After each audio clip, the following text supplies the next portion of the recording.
Barefoot Bandit escapes to the Bahamas to continue a crime spree that has lasted for 2 years and has included auto theft, plane theft, and hundreds of burglaries, and now has crash-landed into the tropical paradise.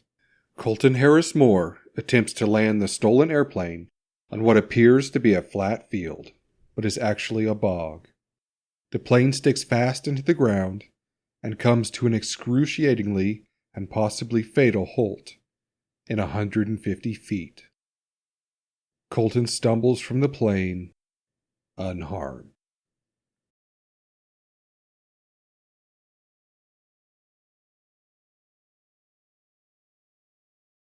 The story of this teenage burglar is capturing the imagination of many people. He can't seem to be caught, and police say he's been on a one-man crime wave since he was 7. Nearly 36 heavily armed law enforcement officers spent a day on Orcas Island looking for Colton Harris Moore. It looked like the teen was here, hiding out in an isolated and rugged area. A lot of deadfall, vegetation on the ground, steep rock cliffs. Dirt trails, goat trails, hiking trails, hunting trails. A stolen airplane and grocery store burglary, complete with telltale chalk outlines of bare feet, has folks on Washington State's San Juan Islands worried the burglar known as the Barefoot Bandit has returned. It's a burglar with a James Bond complex who happens to be a little kid. He's young. And they need to catch him. And Colton now has more than 20,000 Facebook fans from all over the world. Some people say, Colton Harris Moore, I want to have your kids. Some people say, Colton Harris Moore, I hope you die. You can also buy a Colton Harris Moore hat, a Colton Harris Moore necktie, a Colton Harris Moore t-shirt, and there's a song about him. So here's Colton, watch your back and fly.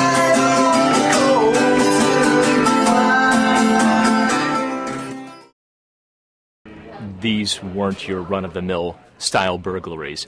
And I think that it was the fact that you were talking about a teenaged kid that's out there breaking into these homes and continuing to get away with it. You can get T-shirts. There are several places where you can buy T-shirts now, but the locals there are fed up. It's like, enough of this already.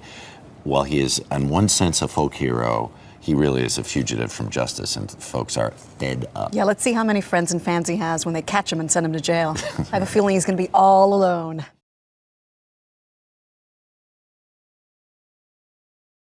I'm so sad to see this. YouTube, Colton Harris Moore got caught in the Bahamas, and it shows a picture of him here, and he's being arrested, or he's arrested and he's being brought to jail. Hats off to you. You pushed your luck, but you're still alive, and you're not like dangling upside down in a tree dying after crashing a plane. It seems almost too bizarre to be true what's happened the past 2 years here, and now it ends in typically high Hollywood style with a short, high-speed boat chase. And now Colton Harris Moore, as you mentioned, is in custody right here in Nassau. What's your involvement in this? I was the first young man to spot him. We was on the dock, right? And he come riding in, and he ride back out. And they say, I was calling him for about 10 minutes and he won't answer me. And after a while he called and he coming close up. And me and him was chasing and he's telling me about he getting Cuba. And he won't get to the airport. I was on my way going to 3 Island Dock. And then right when I put my boat up on the plane outside and push the throttle, I see this little small boat come with this white boy in it. And like when I got close to it, it apparently be the same Barefoot Bandit. And we chased, we was on an high-speed chase for like 30 minutes, 20 minutes running around the circles trying to get him. But after we started to go down too far, we pulled back because of the throttle, because then I was scared because I knew he might have been armed or whatever. So we pulled back, came in for more people, and then we go on back looking for him, and then that's when we lost him the second one. What time was he caught? I know we spotted him, when we ran behind him, it was like midnight, so he might have been caught maybe around 3-4 o'clock. How did you recognize he was the Barefoot Bandit? Because someone just called me from on 3 Island Dock, so we were sitting there talking there, word for word, and they called me and said, I read a couple boys, shoot past him because I borrowed a speedboat.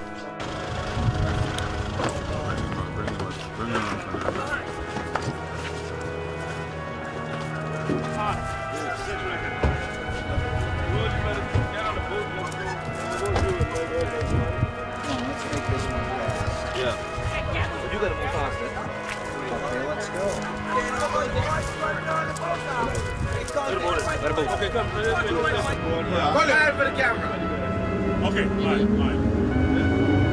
No problem.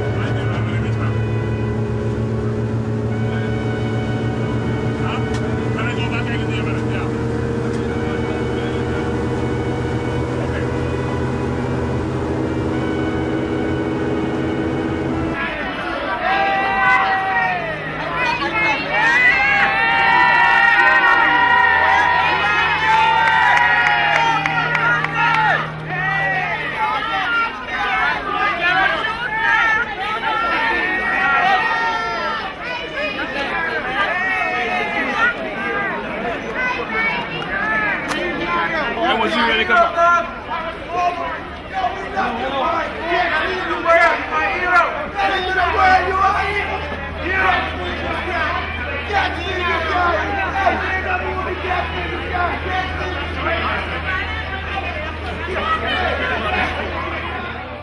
He wanted to go home, so that's the fastest way of getting home.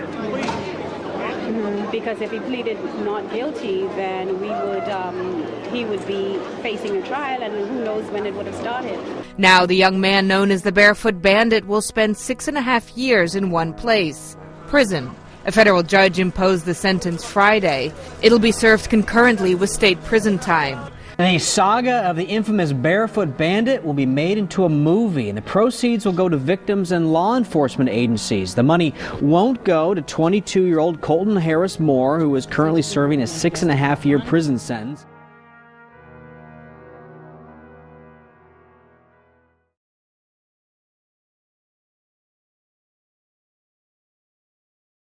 Do you feel any sense of responsibility here, ma'am? No, I don't. None. Everything was fine on your end, huh? I think it was. Did you know he was living out in the woods? Huh? Why is the preteen son out, living with friends? Why isn't he at home and going to bed on time, going to school and stuff like If regular he kids? came here, he knows he would be arrested. No, but I mean back in the day when all this started. Was he living there when he was 14? Was he living with you, or was he living out in the woods? He has never lived in the woods. Was he living with you? My point is, did you say, son, stay home, do your homework, got to go to school at 8? Sure, I said that every day. And did that work out? Of course not. Well, I don't know. I wasn't there. Good grief. Man, I wish you guys some kind of luck. I certainly suddenly feel like we need some Dr. Keith Ablow up in here or something, because this is a little bit over my... Need some what? So Dr. Keith Ablow, some Dr. Phil, some kind of doctor. Well, I tried to get him into the Seattle Children's Hospital, and they told me on the phone they would not accept his insurance. Oh, well, here we go. Well, good luck. I mean, let's hope they catch the guy. I mean, it would be really terrible if he stole an airplane, crashed the thing, and didn't make it out of the thing alive. Well, I told him to start taking parachutes. Start taking parachutes. Advice from Mom today: while you're stealing planes, please take a parachute. I think the better advice was to turn himself in. That's a very good start, right kiddo. If you're watching, the time has come. To our guests, thank you. Give me a minute. We'll be back. Finally from Cairo, is there anything you want to say to Colton? All I'm going to say is he's safe, and I'm happy, and I love him, and I miss him. How soon will you see him? As soon as I can. Are you planning on going to the Bahamas? I haven't decided. Have you been able to talk to him at all? I missed his call because I was on the phone, and he called my sister. Has he been saying how he's been treated down there at all to anybody? He said he's fine. How did you hear about him being captured? On the radio. Was that a relief to you? I'm glad he wasn't hurt. I think she had figured out at some point, she thought that you were going to profit from this and that other people were going to profit, and you haven't profited. In fact, the profits you made, you've had to give away to help victims, which I think is good, and I think you would probably agree that's good. And then also Well, that's the only reason why I worked with 20th Century Fox is to secure the money for restitution. I wouldn't have done it if I owed $0 in restitution. I simply wouldn't have ever worked with anybody. So it did accomplish the goal. Yeah, and the other thing I did, I blamed your mom and your dad for you becoming the young man that you became because you were almost forced to become that person. I blame that on Pam. I blame that on your alcoholic father.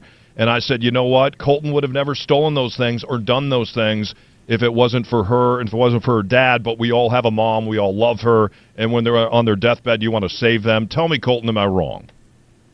I think there's been a